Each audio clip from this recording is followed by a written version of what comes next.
여러분 안녕하세요. 시아쌤입니다. 오늘은 양주 별산대놀이 같이 공부해 보도록 하겠습니다. 여러분 우리 조선 후기에 극갈래들이 굉장히 유행을 했는데 우리나라 극갈래라고 하면 어떤 종류들이 좀 있을까요? 여러분 혹시 기억나는 거 있으신가요? 응? 네, 뭐가 있었냐면 판소리가 굉장히 대표적인 극갈래라고 봐야 되겠죠. 그리고 탈춤이 있습니다. 탈춤은 탈을 쓰고 하는 춤이잖아. 그래서 우리가 다른 말로 하면 얘를 가면을 쓰고 하는 극이다 해서 가면극이라고 얘기할 수도 있을 것 같고요. 그리고 인형극이 있죠. 요 세 개가 우리나라 대표적인 전통 극갈래다 라고 볼 수 있겠습니다. 고등교과 과정에서 가장 많이 배우는 극갈래는 판소리가 물론 될 거고요. 그리고 그 다음으로 많이 배우는 게 이제 탈춤, 가면극이 될 거고, 요 가면극의 이제 대표적인 작품이 봉산탈춤이 있고, 지금 여러분 보고 있는 양주별산대놀이가 있어요.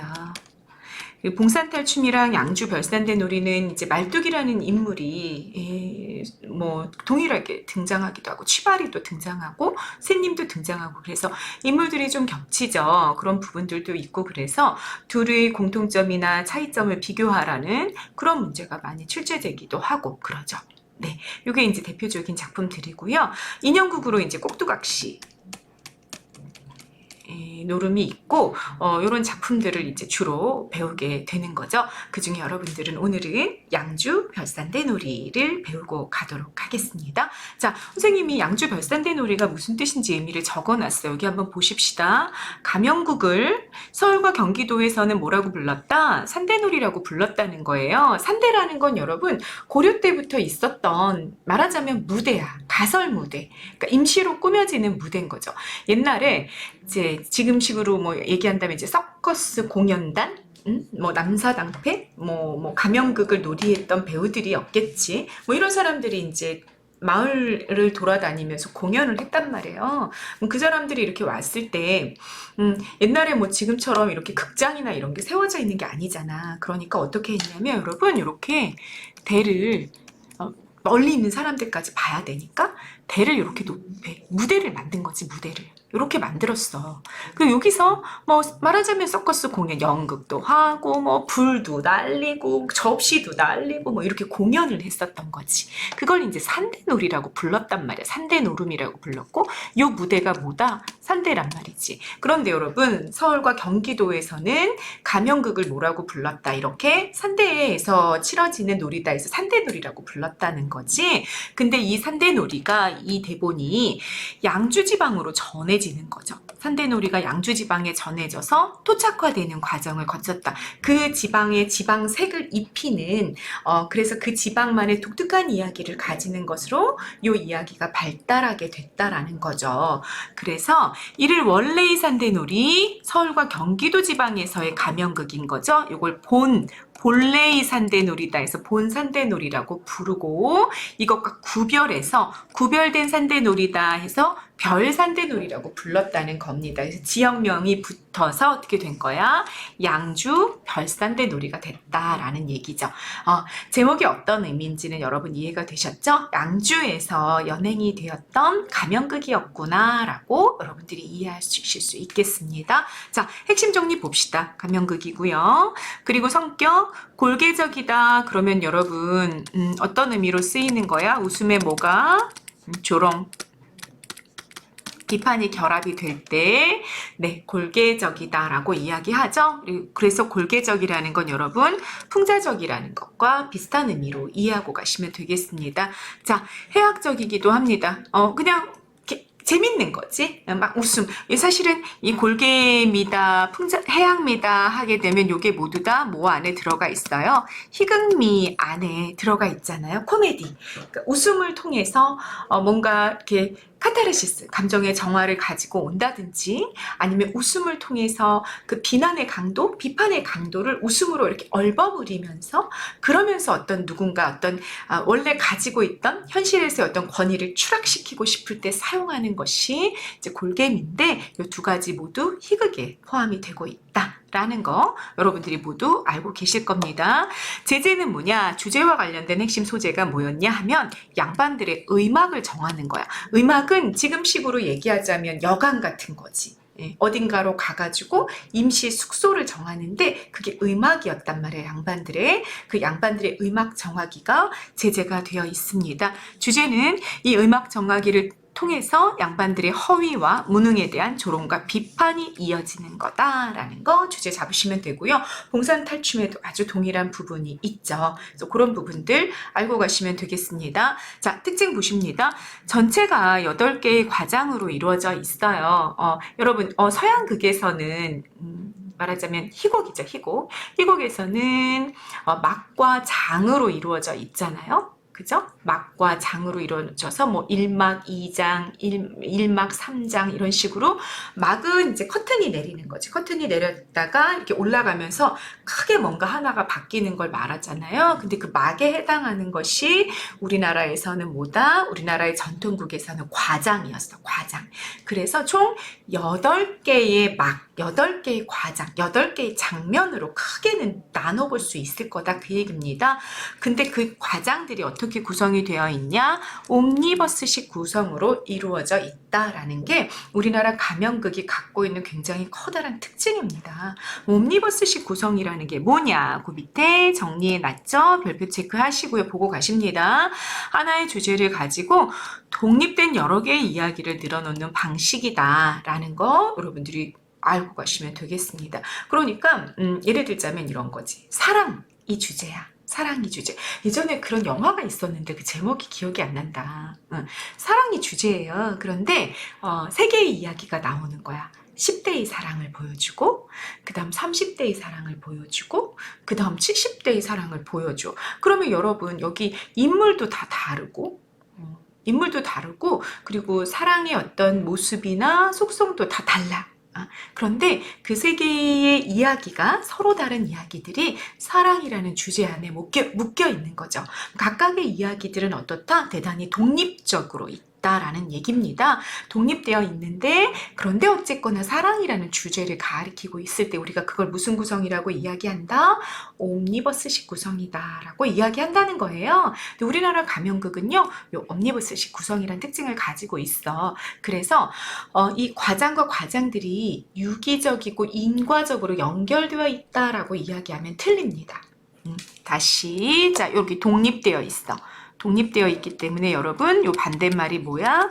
인과적이거나 유기적이라는 표현이야. 근데 이건 그렇지 않다 그 얘기인 거죠. 독립되어 있기 때문에 인과적이거나 유기적인 구성을 이룬다라는 설명이 나오면 틀린다. 라는 걸 알고 계시면 되겠습니다. 그 다음 과장되고 회학적인 표현, 비속어 등이 자주 사용이 되죠. 굉장히 재밌어요. 그러면서 이걸 통해서 여러분 결과적으로는 어떤 의도를 드러낸다? 양반들을 비판하고 풍자하려는 의도가 굉장히 잘 드러나는 것이 특징이 되겠다라는 얘기입니다. 자, 여러분 여기 옴니버스식 구성이라는 거 잘 기억하고 가시면 되겠고요. 그 다음 가면극의 사회적 기능이 뭐가 있었나 한번 보고 갑시다. 가면의 특징, 가면을 얼굴에 이렇게 쓰는 거잖아.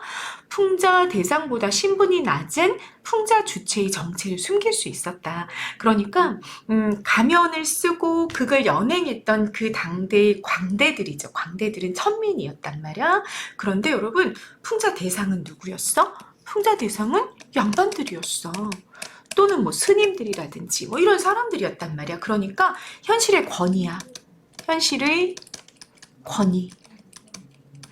기득권. 이 풍자의 대상이었단 말이야. 그런데 풍자 주체는 누구였다? 광대들이었다. 천민들이었다는 거죠. 그러면 여러분 얼굴을 이렇게 얼굴을 까고 이렇게 대놓고 비판할 수가 있었겠냐고. 그렇지 못했던 거죠. 가면을 딱 쓰고 자기 정체를 철저히 그 가면 뒤에 숨긴 상태로 비판을 하는 게 가능했기 때문에 이 가면이 그렇게 정체를 숨기는 기능을 하게 해줬기 때문에 네, 그렇게 강도 높은 비판을 가할 수 있었다라는 얘기가 되는 거죠. 그렇게 하다 보니까 어땠어요? 풍자 대상. 자, 풍자 대상 계속 누군지 잡고 가 양반들인 거죠? 부정적인 면모를 굉장히 극적으로, 극단적으로도 표현을 할 수 있었다라는 얘기입니다. 여기 극적이라는 거, 극단적으로 이렇게 이해하시면 되겠습니다. 그리고 가면극 안에서의 가면은 인물의 전환을 굉장히 쉽게 해주는 장점도 있었어요. 그게 연행하는 과정을 도울 수 있었던 거지. 그러니까 어떻게 하면 되는 거야? 배우가 많지 않아. 배우가 많지 않은데 얼굴을 이렇게 그냥 대놓고 나오게 되면 그러면 한 배우가 한 역할밖에 하지 못하잖아. 그런데 가면을 바꾸면 되는 거야. 가면을 바꾸고 목소리 살짝 톤 바꾸고 그러면 다른 인물로 역할을 할 수 있었던 거죠. 가면은 그런 장점이 또 있었겠다. 그런 생각 드시죠, 충분히. 자, 사회적 기능 뭐가 있었을까요? 이렇게 가면을 쓰고 했던 연극은요. 아까 말씀드렸던 것처럼 양반들이 무능력하고 무지해서 풍자의 대상이 되는데 그 풍자 대상 대단히 직설적으로 비난할 수 있었습니다. 양반들을 희화화라는 거 뭐야? 우스꽝스럽게 그리는 거다. 조롱하는 과정을 지켜보는 관중들도 굉장히 통쾌함을 느낄 수 있었겠죠. 그러니까 이렇게 막 비유적으로 상징적으로 하면 조금 간접적이다 보니까 이게 대놓고 막 깔깔대고 웃고 막 야 시원하다 사이다 뭐 이게 안 되잖아. 근데 정말 사이다 같은 느낌을 주게 되는 거지. 이 딱 쓰고 직접 대놓고 막 극단적으로 비난을 하고 막 욕설을 퍼붓고 그랬을 때 보고 있는 관중들이라는 거, 이 관중들은 대부분 누구였겠어? 서민들이었겠죠. 이 서민들이 굉장히 통쾌함을 느끼게 하는, 그래서 그 극을 딱 보고 나오면 그때까지 막 안에 차 있었던 한이나 막 분노 이런 게 확 풀리는, 정말 감정의 정화를 느끼게 만들어주는 그런 기능을 가면극이 했다는 얘기입니다. 그러면 이게 있지 여러분, 어떻게 보면은 양반들이 왜 이런 극이나 사회 기득권층들이 왜 이런 극을 허용해 줬는지도 우리가 충분히 생각해 볼 수 있을 것 같아요. 그죠? 이게 실제로 그런 기능을 가지고 있었던 거지. 사회적으로는 서민들이 갖고 있는 이 막 빈부의 갈등, 격차 이런 게 심해지고 신분까지 그 당시엔 있었으니까 신분제에 따르는 이런 분노한 이런 것들이 그냥 이렇게 계속 쌓이고 있다 보면은 그게 어느 순간 폭발했을 때는 정말 민란, 이렇게 난리가 난단 말이야. 쿠데타가 일어나기도 하고 뭐 이런 일들이 일어나잖아. 그 분노나 한이 쌓여 있을 때. 근데 그거를 적절하게, 시적절하게, 시기에 적절하게 그걸 딱 풀어주는 것들이 있었던 거지. 그게 서양에서는 카니발이었었고 우리나라 조선에서는 이런 가면극들이 그런 기능을 사회적으로는 좀 감당할 수 있었지 않을까? 뭐 이런 생각도 우리가 해볼 수 있는 거죠. 어떻게 하는 거야? 여기서 분노를 확 풀어내는 거야. 욕을 내가는 못했어. 내가는 못하고 꾹 참고 막 이게 부글부글 끓어오르고 있었는데 여기서 쇠뚜기가 막 대놓고 욕을 하는 거지. 물론 가면을 쓰고. 근데 그걸 보면서 내 분노가 확 풀어지냐. 사이다 바론 막 이러면서 좋아. 그리고 딱 신나게 집에 가는 그런 기능도 좀 사회적으로는 담당했겠구나라는 거 우리 생각해 볼 수 있겠습니다. 됐죠? 작품의 구성. 자, 발단 부분은요. 말뚝이가 쇠뚜기를 만나가지고 양반들이 음악을 정해달라고 부탁하는 거야. 그랬더니 정계로 넘어가 쇠뚜기가 음악을 만들어주는데 이 음악은 그냥 숙소를 어디 정해달라는 얘기였잖아. 그런데 돼지요리를 만드는 거죠. 만들고 양반들이 거기 들어가. 여러분 여기 굉장히 양반들이 뭐가 되는 순간? 돼지가 되는 순간이잖아. 풍자와 골개가 아주 잘 드러나는 장면일 거다라는 거 여러분 생각하실 수 있겠습니다. 절정 부분은요. 이 비난과 비판, 이 조롱이 가장 그 클라이맥스에 이르는 그 부분이잖아. 어느 부분이다? 쇠뚜기가 새님에게 자기를 아버지라고 부르도록 조롱하는 장면이야. 새님이 말려 들어가죠. 분명히 쇠뚜기가 부르라는 그 명칭을 부르는 순간 내가 새님이 양반이 하인을 아버지라고 부르는 꼴이 된다는 걸 알고 있지만 어쩔 수 없이 이렇게 부르게 되면서 조롱이 아주 극에 이르는 그게 절정 장면이 됩니다. 그리고 마지막 부분에서 새님이 쇠뚜기를 혼내주고 싶은데 쇠뚜기는 자기 종이 아니란 말이지. 그러니까 자기 종이 말뚝이에게 벌을 주려다가 뇌물을 받고 풀어주는, 그래서 그 새님이 갖고 있는 비리, 부정, 부패 이런 것들이 아주 극적으로 드러나면서 마무리가 되는 그런 구성을 보여주고 있습니다. 네, 그 다음 보시죠. 등장인물, 대표적으로 이제 양반을 대표하는 인물이 셋님이 됩니다. 셋님은 조선 후기 몰락 양반층으로 위선적이고 허위의식이 강하고, 그리고 쇠뚜기와 말뚜기가 조롱할 때 어떨 때는 그냥 이해하지 못하고 그냥 말려 들어가기도 하고, 분명히 얘가 나를 놀리는 거야 알아차리긴 했지만 어쩔 수 없이 또 말려 들어가기도 하고, 그래서 굉장히 무지하고 조롱의 대상, 풍자의 대상이 되는 것이 셋님이다. 풍자 대상이다 라는 거 잡으시고요. 자, 쇠뚜기랑 말뚜기는 하인이죠. 풍자 주체입니다. 풍자의 주체인 이 두 사람, 말뚜기는 양반을 직접적으로 풍자하는 조금 더, 말뚜기랑 비교했을 때 쇠뚜기는 훨씬 더 적극적인 주체야.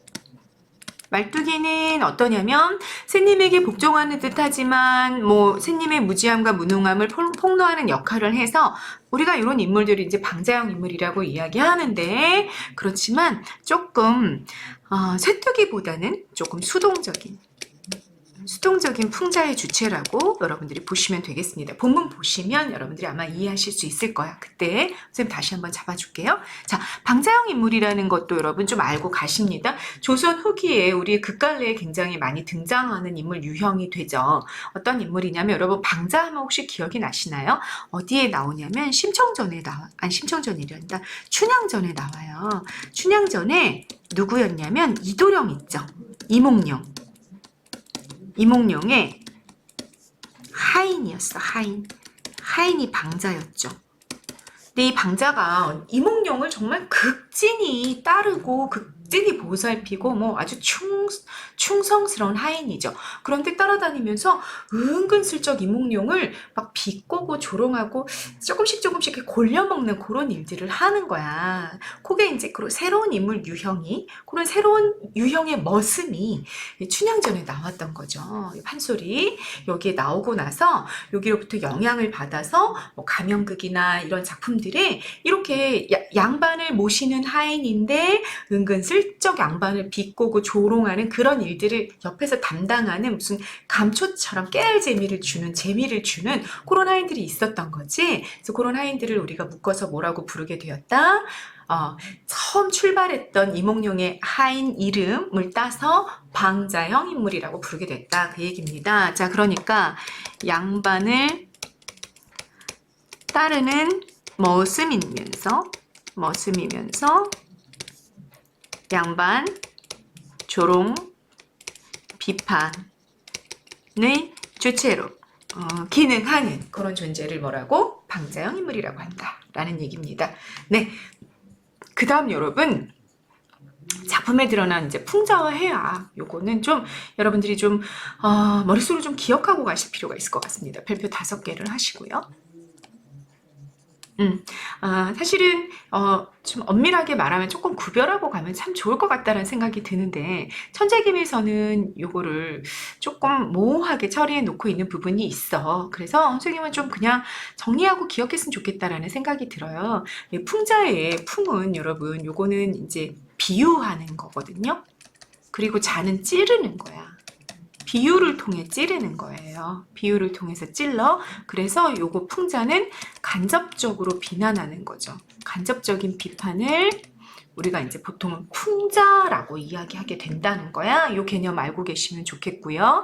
해학은 아까 희극미 속에 있다고 그랬잖아. 그냥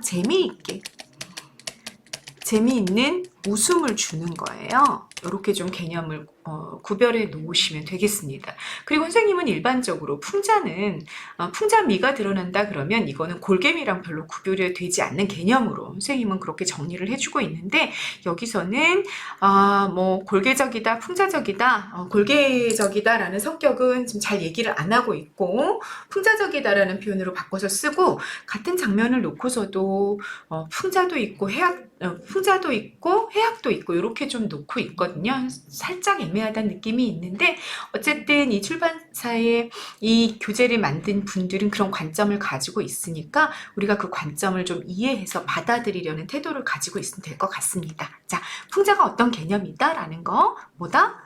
찌를 자자라는 거 여러분들이 알고 가시면 되겠죠. 자, 그래서 풍자가 나타나는 부분은 어디다? 지금부터 이 세 부분을 좀 기억하고 가십니다. 첫 번째는 아버지라는 느낌이 나잖아. 아버지, 아번 비슷하잖아요. 그래서 이름에 관해서 쇠뚜기가 야 이세님이 물어보는 거야. 너 이름이 뭐니? 그랬더니 저는 아번이에요. 제 이름 좀 불러보세요. 뭐 이런 식으로 얘기하는 거지. 그래서 이름에 관해 쇠뚜기가 이제 자기를 아버지라고 부르게끔 만들려고 하는 거야. 그게 이제 쇠뚜기의 의도인데 그걸 눈치를 채죠. 근데 그게 좀 뒤늦게 눈치를 채는 거지. 뒤늦게 눈치를 챈으로써 양반들의 무지함이 폭로될 때 비판이잖아. 양반들을 비난하고 조롱하는 거잖아. 그래서 풍자의 첫 번째가 되는 거고 두 번째, 신분에 어울리지 않는 옷차림을 보여줘요. 그래서 왜 이렇게 신분에 어울리지 않는 옷차림을 했냐 했을 때 이제 말뚝이가 조선 후기 양반들이 몰락해서 돈이 없어가지고 여기 이제 전당포 비슷한 거지. 그 옛날에 전당포에 가서 이것저것 이제 옷을 골라 입는 바람에 옷의 옷차림이 굉장히 구색이 맞지 않다 이런 얘기를 해주거든요. 그래서 요걸 통해서는 경제적인 무능함을 비웃게 되는 거죠. 옷차림을 통해서 경제적인 무능함을 비웃는 장면. 또 마지막, 말뚝의 맷값을 흥정해요. 말뚝의 맷값을 흥정해가지고 가장 높은 돈을 막 받아내서 뇌물을 받고 풀어주려는 그 모습을 보여준단 말이야. 그래서 거기서는 양반들의 허위의식과 부패한 생활상이 드러나고 있습니다. 그러니까 뭐 그래 내가 너를 봐줄게. 그런데 뭐 돈 얼마를 내야 되는 거고 그 돈 중에 거의 대부분은 자기가 갖고 야 내가 선심 써주니까 니네들 이거 술값 써라 그러면서 하인들한테 던져주는 그런 장면들 보면 아 굉장히 위선적이고 허위의식에 가득 차 있구나. 되게 뇌물을 받고 풀어주는 모습 보니까 부패했구나. 뭐 이런 것들을 보여주게 되는 거죠. 그래서 또 양반들을 비난하고 조롱하게 되는 겁니다. 자, 세 개의 장면 이제 기억하시면 되겠죠. 기억합시다. 첫 번째 뭐라고? 쇠뚜기를 아번이라고 이름을 부르게 되는 그 장면. 두 번째는 뭐였어? 옷차림을 통해서 경제적인 무능함을 보여주는 장면. 마지막은 뭐였다고 여러분? 뇌물을 받고 풀어주는 장면. 여기서는 뭐가 들어간다? 풍자적인 성격이 들어간다 라고 머릿속으로 쫙 정리해 놓고 가시면 좋겠습니다. 됐죠? 반면에 해악은 어디 부분이냐? 아번 여기 겹쳐. 근데 요게 그냥 재미있는 한 일부분을 가지고 요 교과서에서는 해학적이다라고 정리해 놓은 겁니다. 뭐가 되게 재미있었냐?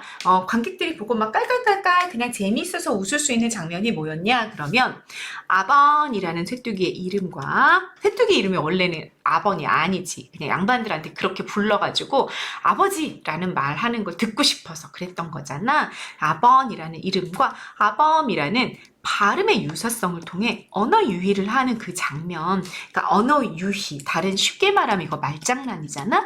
그 말장난하는 그 장면 딱 잡아서 되게 재밌다 그 얘기인 거야. 또 하나 더, 양반들의 의막을 돼지우리로 만들어 놓는 거. 그래서 양반들을 돼지로 격화시키는 그 장면. 의막을 돼지우리로 만들고 그래서 양반들이 돼지가 되는 그 장면. 아, 서민들 입장에서 너무 재밌다. 요 얘기고요. 그렇게 양반들의 권위를 추락시킴으로써 관객과 독자들의 웃음을 유발하고 있다. 이게 이제 해악에 들어가 있는 내용입니다. 선생님은 사실은 그래서 이 부분을 그냥 해악이라고 넣지 않고 골계적이다, 풍자적이다 라고 얘기하면 훨씬 좋을 것 같아요. 개념이 어울릴 것 같은데 이 교과서에서는 굳이 구분해 놓고 있으니까 여러분들은 그냥 이렇게 이해하시면 된다는 거야. 아, 재미있구나. 되게 재밌구나. 뭐가 되게 재밌구나.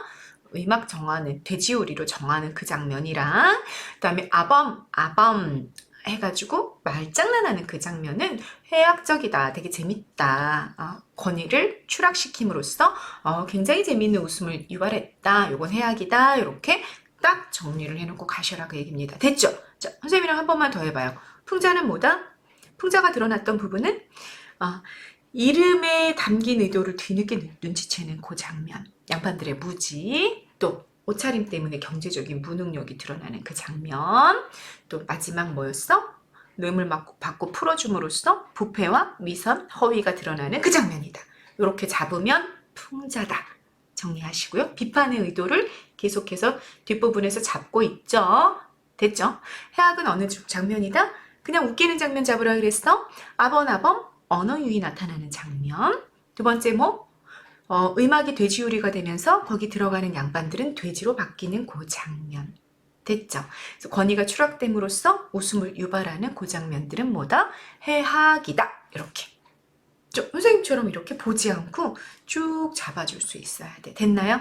네, 그렇게 하시면 되겠습니다. 네, 넘어가십니다. 작품의 무대장치의 특징도 되게 중요해. 가명극이 갖고 있는 그 극으로서의 특징을 서양극이랑 좀 비교해 봤을 때 어떤 차이점이 있느냐 잡고 가실 필요가 있죠. 쇠뚜기가 놀이판을 여러 번 도는 것만으로 음악을 정했어. 그러니까 다시 말해 행동을 한 거야. 서양식으로 얘기하면 팬토마임인 거죠. 뭐 이렇게 옛날 그 서양의 팬토마임을 보면 뭐 예를 들어 문이 있어.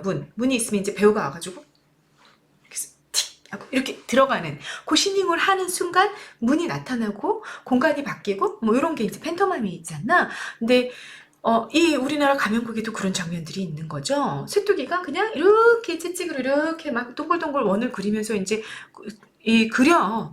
여러 번 돌아. 그러면 거기가 이제 숙소가 되는 그런 모습이야. 무대장치가 있다는 얘기 없다는 거야. 무대장치가 따로 없는 거죠. 그냥 행위로 공간을 바꿀 수 있고 이런 모습들을 보이는 거예요. 특별한 무대장치가 없었다라는 거 굉장히 중요한 특징입니다. 인물의 행위만으로 무대장치의 역할을 대신할 수 있었다는 거죠. 또 새님이 악사들이 있는 곳으로 들어갔다. 이런 그 지시문도 보면 무대장치가 없기 때문에 공연, 공간, 객석, 악공들의 공간이 구분이 되지 않았어. 그냥 이렇게 개방적인 구조였던 거죠. 개방 구조. 여가지고 맘대로 이렇게 왔다 갔다 하는 게 대단히 쉬웠다. 그러다 보니까 여러분 여기 본문에는 없지만 악공들이 또는 관객들이 극중에 참여하는 게 굉장히 자유로웠겠죠. 그런 것도 다른 장면에서는 좀 나오기도 하니까 가면극의 특징으로 좀 알고 가시면 되겠습니다. 됐죠? 자, 여기까지 해서 가장 중요하고 여러분들이 기억을 하고 가야 되는 핵심 내용들은 좀 정리가 됐고요. 본문 상세 점검에 한번 들어가 보도록 하겠습니다. 자, 새님놀이입니다. 7번째 과장이에요. 총 몇 개의 과장이 있다 그랬죠? 8개의 과장이 있다 그랬잖아요. 근데 여긴 7번째 해당이 되고 7번째 과장의 제1경이 의막 사령 놀이입니다. 무슨 뜻이다? 의막은 숙소라 그랬잖아. 여행을 갈 때 임시로 묵는 거처, 임시 거처를 마련할 사령은 심부름꾼이란 뜻이에요. 그래서 임시 거처를 마련한 심부름꾼 놀이다. 이게 1경이다. 7과장의 새님놀이의 의막사령 놀이를 여러분들이 보시게 되는 겁니다.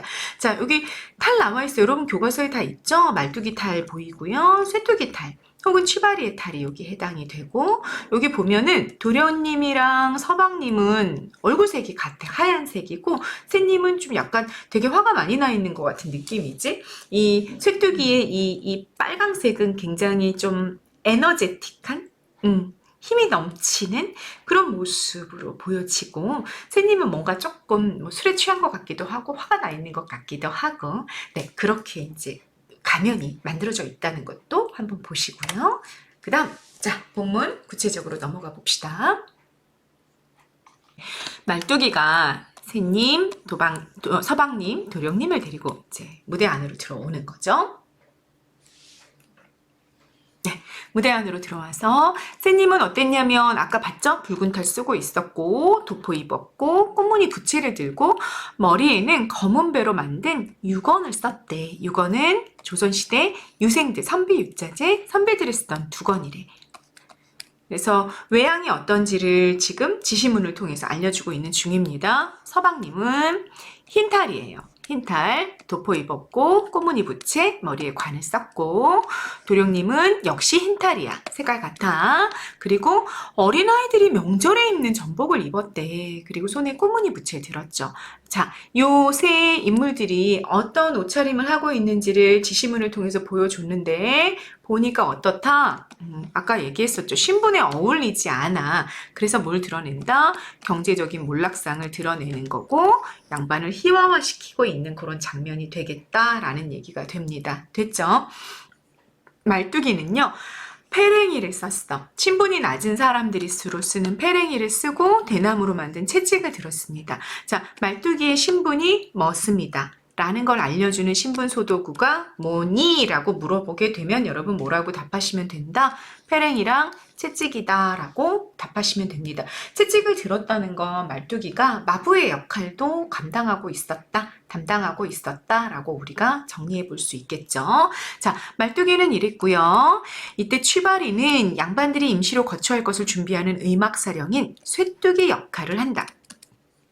그러니까 6번째 과장에서 취바리의 역할을 하던 배우가 있었다. 그 얘기야, 광대가. 그런데 그 취바리가 어떻게 한다?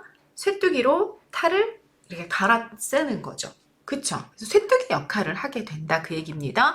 동일한 배우가 각각의 과장에서 서로 다른 과장에서 서로 다른 역할을 맡는 거죠. 이건 뭘 알려준다? 각 과장의 독립성과 독자성이 드러나고 있음을 알려주게 된다. 별표 체크하고 가십니다. 자, 쇠뚜기가, 취바리가 쇠뚜기의 역할도 담당한다는 건 6과장에선 취바리로 나오고 있었는데 7과장에서는 그냥 사람들이 너무 당연하게 쟤는 쇠뚜기야, 새로운 인물이야 라고 받아들인다는 건 각각의 장면이 독립되어 있다라는 사실을 알려주고 있다. 이해되셨죠? 네, 그렇게 정리하고 가십니다. 별표하시고요. 말뚝이와 양반 일행이 과거를 보러 가던 중에 양주 땅에 왔어. 양주 별산대 놀이잖아. 양주 땅에서 해가 넘어가는 줄도 모르고 산대딸놀이를 구경했대요. 그러다가 객지에서 거처할 곳을 구하지 못하는 문제 상황을 만나게 된 거야. 문제 상황을. 그럼 여러분 여기 보세요. 지금 이게 지금 이 극이 산대탈놀이잖아. 그죠? 이 극이 산대탈놀인데 이 산대탈놀이를 이 극 중의 인물들이 구경하고 있었던 거야. 구경하다가 이 숙소를 못 잡았다 이 얘기인 거지. 자, 별표 체크하셔야 되겠죠. 뭘 알려주는 겁니까? 가면극의 특징을 알려주는데 극중의 공간이 어디야? 극중의 공간은 말뚝이가 3명의 양반을 모시고 산대탈놀이를 구경하고 있는 양주 땅이야. 그죠? 그리고 실제 연희 공간도 어디야?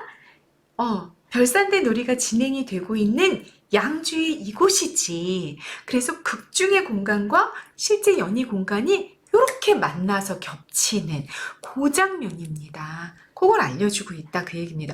가면극은 이런 게 되게 많아요. 극중의 공간과 실제 공연이 이루어지는 공간이 구별이 안 되고 막 섞여 나가는 그런 장면들이 있단 말이야. 이런 거 되게 중요한 특징이다. 잡고 가라 그 얘기입니다. 이해되셨죠? 네, 그 다음 보십니다. 자, 이제 본문이 시작이 됩니다. 말뚝이가 야, 내게 좀 곤란한 일이 생겼어. 양반들 거처를 못 구했네. 넋을 놓고 6번째 과장까지 구경하고 있었다. 그 얘기인 거지. 자기네들이 산대탈놀이를. 그래요, 양반 거처를 못 구했네. 쇠뚜기가 무슨 곤란한 일이야. 말뚝이 우리 양반들이 과거를 보러 가는데 산대놀이 구경을 하다가 의막을 정하지 못했다. 아는 친구가 하나도 없어도 곤란했는데 너를 만났구나. 야, 우리 임시로 거처할 의막 좀 정해다오. 쇠뚜기 아이고 그래 구경하다 의막을 정하지 못하였구나. 그래 내가 의막 하나 정해주지 뭐 어렵지 않아. 어떻게 하고 있어? 별표야. 놀이판을 여러 번 돌고 나서 말뚝이 앞으로 가는 거죠. 어떤 특징이 드러난다? 무대장치가 없고 어떻게 한다? 인물의 말과 행동으로 공간의 변화를 나타낸다. 의막을 하나 만들었어 뚝딱. 그냥 이렇게 돌아다니면서 이렇게 채찍으로 이렇게 하면 되는 거야. 됐지? 자, 중요한 특징 나타났어. 별표하십니다. 예, 말뚝아, 의막 정했어. 봐라. 거기 양반들 보니까 담배도 먹을 듯 했는데, 아유, 방 하나 가지고는 방이 안 되잖아. 담배를 못 피잖아. 안팎 사랑이 있는 집을 지었다. 자, 여기 어떤 풍자의 의도가 깔려 있냐면, 야, 너네 양반들은 이 담배 한 대를 필 때도 막 이렇게 신분을 가리고 따지고, 막 좀스럽게 막 그러잖아. 그래갖고 내가 그거 다 고려해가지고 사랑방도 하나 만들고 막 그랬어. 그래서 요걸 통해서 뭘 풍자하게 된다? 양반들이 신분을 따지는 허세를 풍자하게 된다. 의막조차도 그렇게 신분을 따져가지고 상하관계 따져가지고 뭐 너는 여기 건너면 안 돼. 뭐 이렇게 딱 구별 짓는 그런 모습들 보여주게 된다. 그 얘기입니다.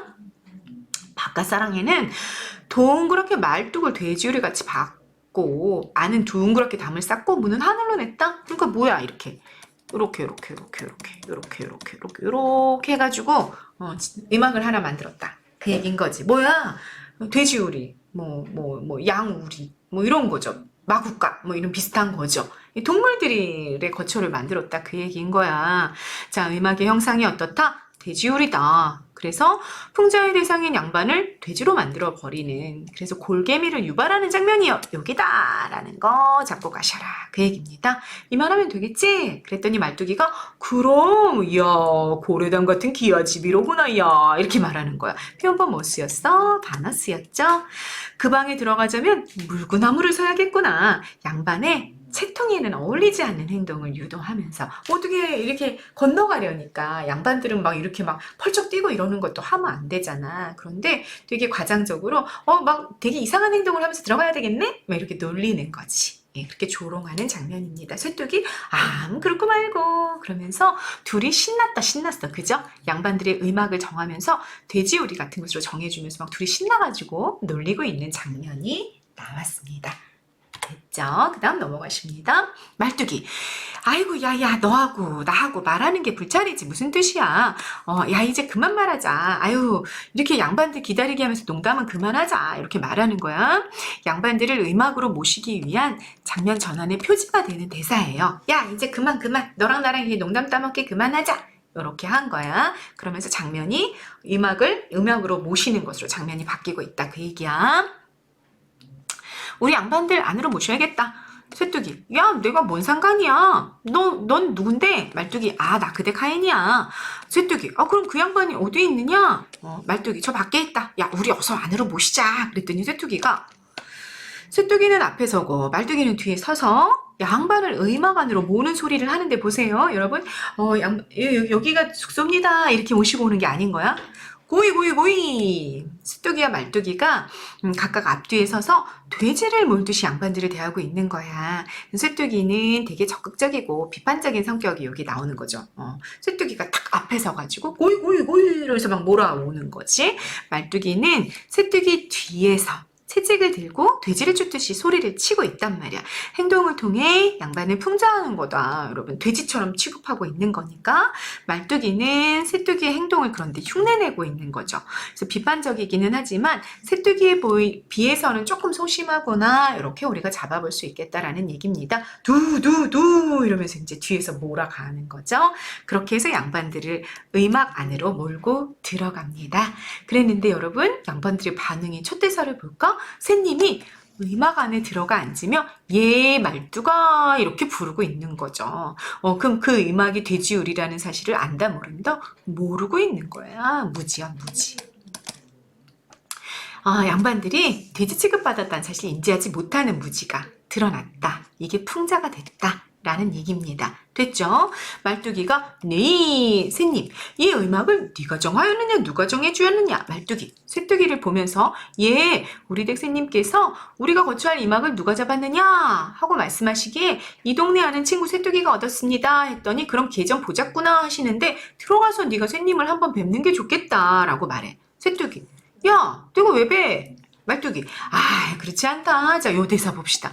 나중에 벼슬을 하려면 꼭 배워야 한다. 뭔 말이야. 당시 사회상 친분, 아는 사이, 얼굴 알아? 그럼 한 자리? 뭐 이렇게 되는 거지. 청탁으로 벼슬을 할 정도로 부정부패가 만연해 있었다라는 그 사회상을 비꼬는 대사가 뭐다?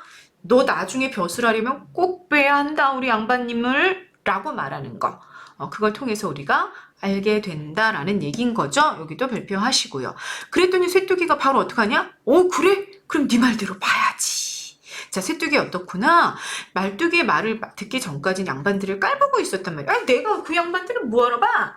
돼지 같은 양반들인데 이랬다가 말뚝이가 야 너 벼슬 하려면 베야 돼 그랬더니 태도를 확 바꾸죠. 그래서 쇠뚝이가 신분 상승에 대한 욕망을 지니고 있는 존재구나 라는 거 알려주는 거지. 양반들을 조롱하고 비판하지만 서민들은 어땠다? 당대 서민들 신분 상승에 대한 욕망을 당연히 가지고 있었다라는 얘기입니다. 됐죠? 말뚝이가 어서 갔다 와 보내고 있습니다.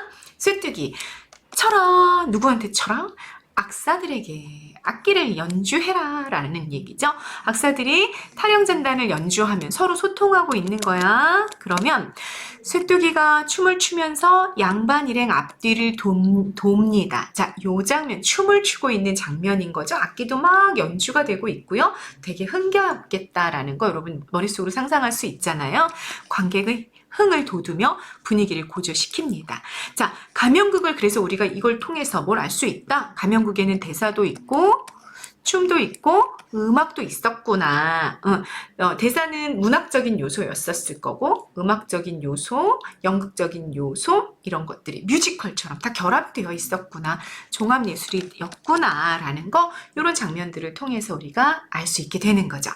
자, 그리고 여러분 쇠뚜기가 양반 만나러 들어갔잖아. 뭐 양반들한테 인사도 했을 것 같고 뭐 말도 주고받았을 것 같고 뭐 그런데 하나도 안 나와. 그냥 양반 일행 앞뒤를 막 돌면서 춤을 추는 거죠.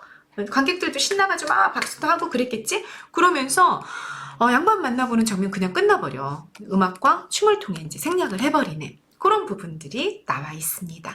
그리고 연주가 딱 끝나면 이제 말뚝이 앞으로 오는 거죠. 와서 내가 가서 양반들을 자세히 보니까 그놈들은 양반의 자식들이 아니더라. 새님을 보았더니 새님은 도포는 입고 있어. 양반의 차림새는 하고 있는데 전대띠는 이제 군복에 두르던 남색띠래.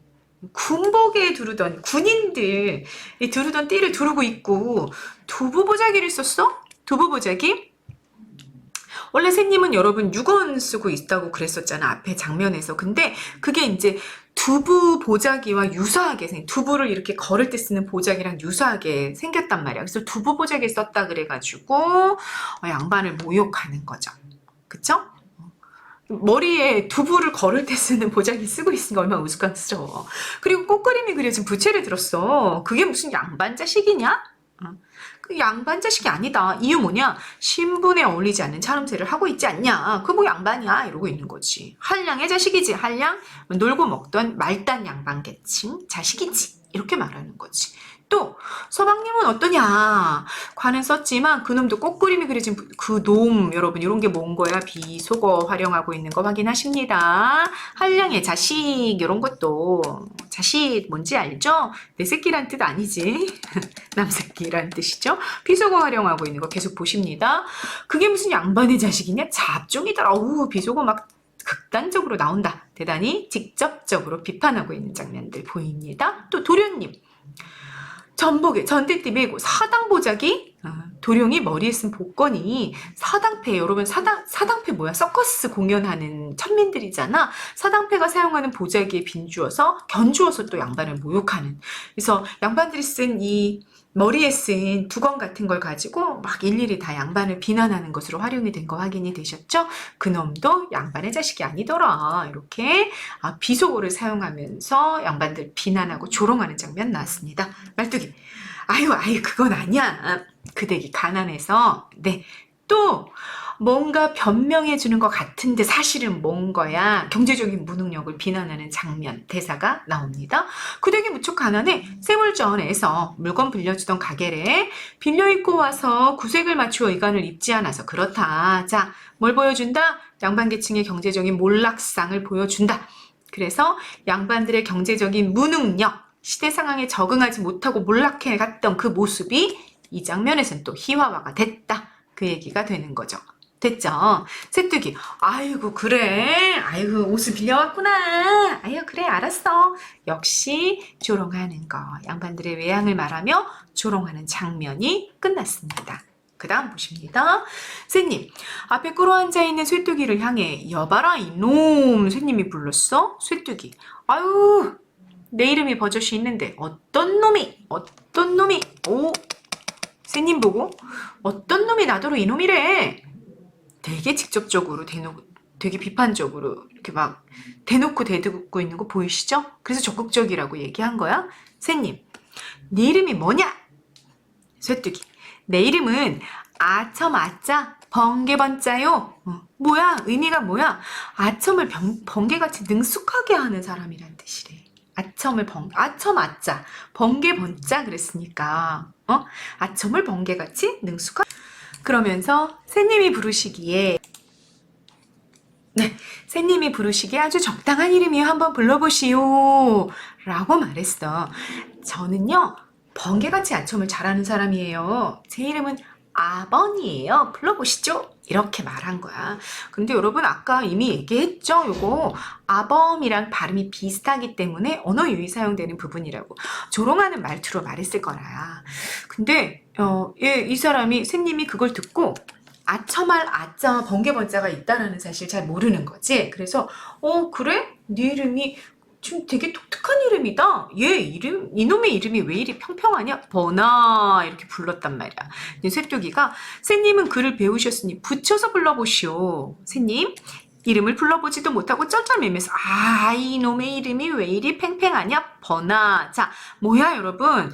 쇠뚜기를 높여 부르는 결과를 가져올 곳임을 안단 말이야. 눈치챈 거야. 아번이라고 붙이는 순간 이거 안 되겠다. 이거 아범이랑 비슷한데 느낌을 알았단 말이지.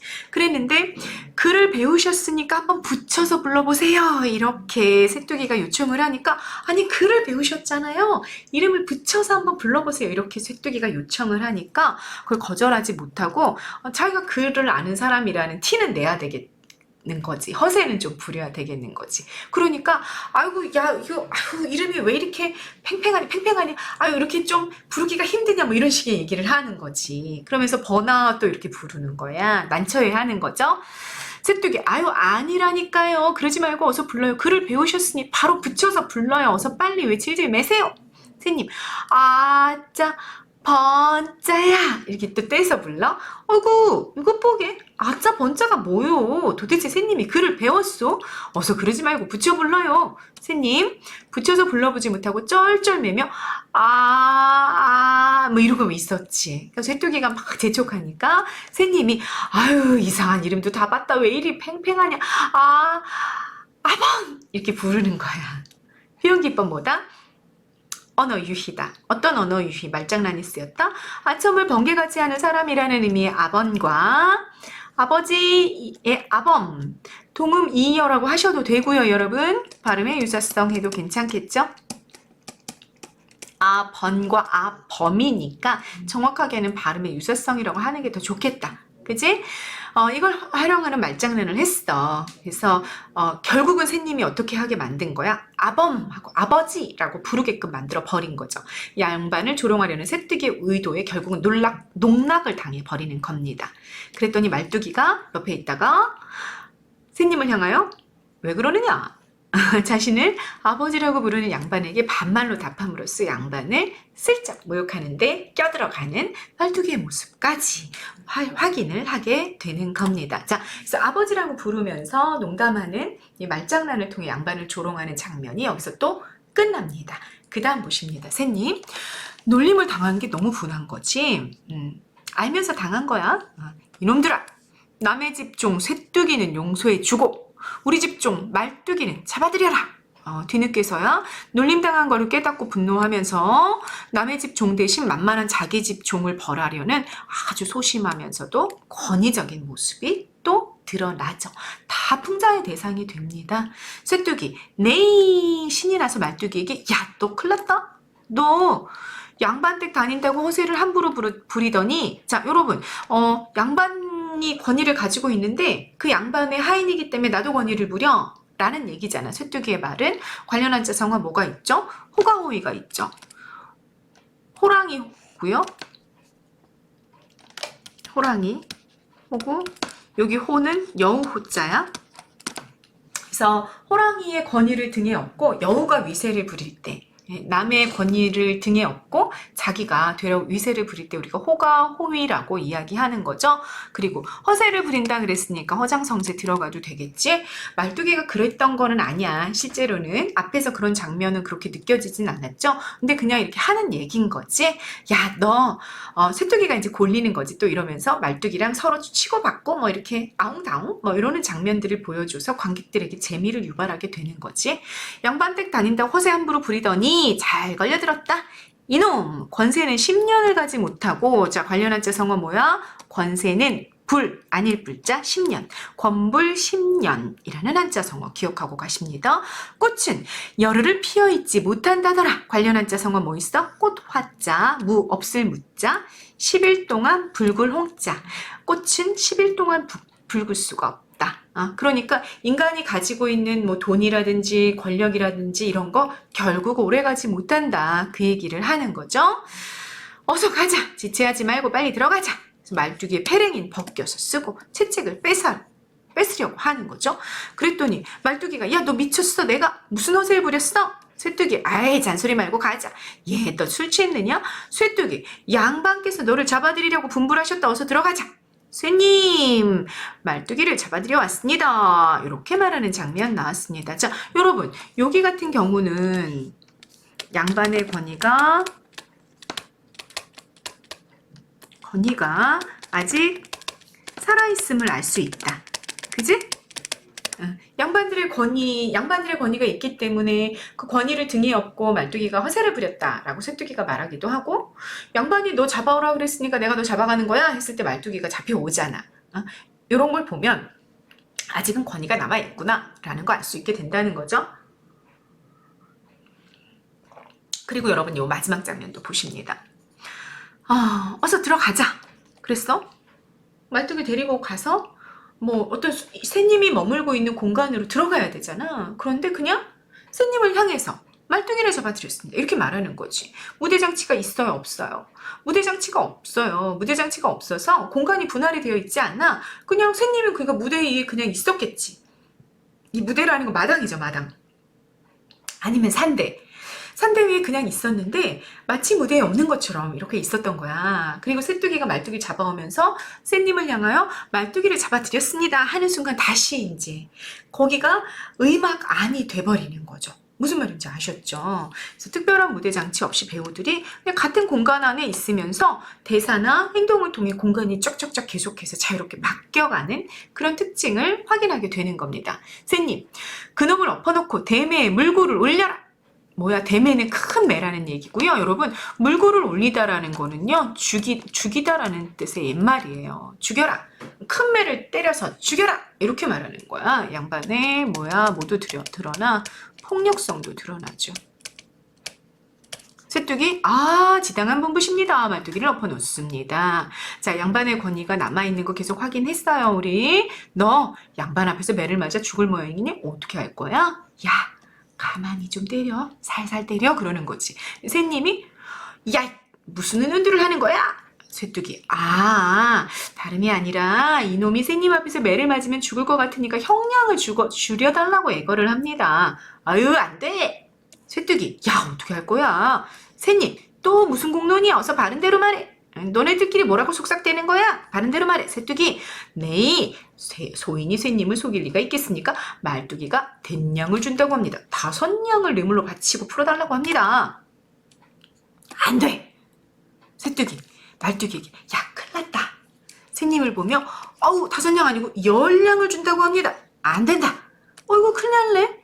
쇠님을 보며 15냥을 준다고 합니다. 금액이 올라갔네. 새님이 어이구 좋아라. 아이고 이놈들아 들어봐라. 저기 끝에 계신 종각대 도련님은 집이 어려워서 세금을 이때까지 내지 못하였다고 하니 경제적 무능력이 폭로됐죠. 자기 말을 통해서 직접 폭로가 됩니다. 됐죠. 앞에 풍자 주체는 누구였어? 쇠뚝이랑 말뚝이었잖아. 근데 여기서는 요 대사에서는 이 풍자 대상이 자신을 풍자하는 거죠. 그쵸? 경제적인 무능력이 폭로가 되고 그 돈 10넉냥 9돈 9푼 5리까지는 집으로 보내고 그 나머지는 술 한 사발 사다가 먹어라. 선심을 쓰는 척 하는데 사실은 고작 5푼을 남겨주는 장면을 통해 양반들의 인색함이 또 부각이 돼. 어떻게 해도 비판의 대상이고 풍자의 대상이야 양반은. 그죠? 그러니까 정말 조금 남기지. 이거 술 한 방울 먹을까 말까. 그 돈 딱 남겨주면서 술 한 사발 사다 먹어라 이렇게 얘기하는 거지. 못 사 먹어. 무슨 말인지 아셨죠? 인색감이 부각이 됩니다. 자 그러면 여기까지 한번 봅시다. 새님이 말뚝이로부터 뇌물을 흥정하며 형량을 줄여주는 장면인 거야. 그래서 조선후기 양반들의 탐욕스러움, 위선, 마치 봐주는 척 하면서 착한 척 하면서 술 먹어라 니네끼리 뭐 이런 말도 하면서 부패상을 그대로 드러내주는 장면이 나오게 된 거죠. 그래서 쇠뚜기와 말뚝이가 겉으로는 복종하는 것처럼 보였어. 권위에. 그렇지만 결국은 이 장면을 보는 관객들한테는 뭐야? 양반들의 부패가 드러나는 풍자의 결과가 가져오게 된 거죠. 풍자의 결과를. 관련한 자성은 그래서 여러분 뭐라고 볼 수 있는 거야? 면적복배라고 볼 수 있는 거야. 겉으로는 복종하는 척해. 그러나 속으로는 어때? 배신하고 있는 거죠. 됐죠? 이렇게 면정복배가 나타나는 마무리 장면까지 양반들의 부패, 탐욕, 위선이 아주 적나라하게 드러나면서 풍자 대상인 양반들이 스스로의 어떤 무능력이나 탐욕을 폭로하게 되는 그 장면까지 여러분 확인을 하셨습니다. 마무리 새님은 악사들이 있는 곳으로 들어가고 쇠뚜기와 말뚝이는 퇴장을 하죠. 무대에서. 자, 무대 공간과 악사들의 공간이 여러분 구분이 되어 있지 않아 악사들이랑 같이 이렇게 앉아있게 되겠죠. 새님들이 다음으로 이렇게 다음 장면으로 바뀔 때까지는 스님들 거기 이렇게 앉아있게 되는 거죠. 그래서 무대에 전혀 이렇게 공간 구분도 없고 무대 장치도 없다. 굉장히 개방되어 있는 열려있는 무대다라는 거 여러분들이 모두 확인을 하셨습니다. 네, 여기까지 여러분 뭘 봤어요? 양주 별산대 놀이라는 가면극 보셨어요? 작품에 드러난 풍자와 해학 여러분 본문 안에서 다 확인하셨습니다. 중요하다라는 거 잘 잡으시고요. 앞에 있는 이 장면들도 모두 중요합니다. 앞에 나와 있는 선생님 정리해 놓은 이런 내용들도 모두 잘 정리하고 작품에 구체적으로 어떻게 드러나는지 모두 확인하시면서 주관식 테스트 치러보는 거 잊지 마십니다. 네, 여기까지 찍겠습니다. 감사합니다.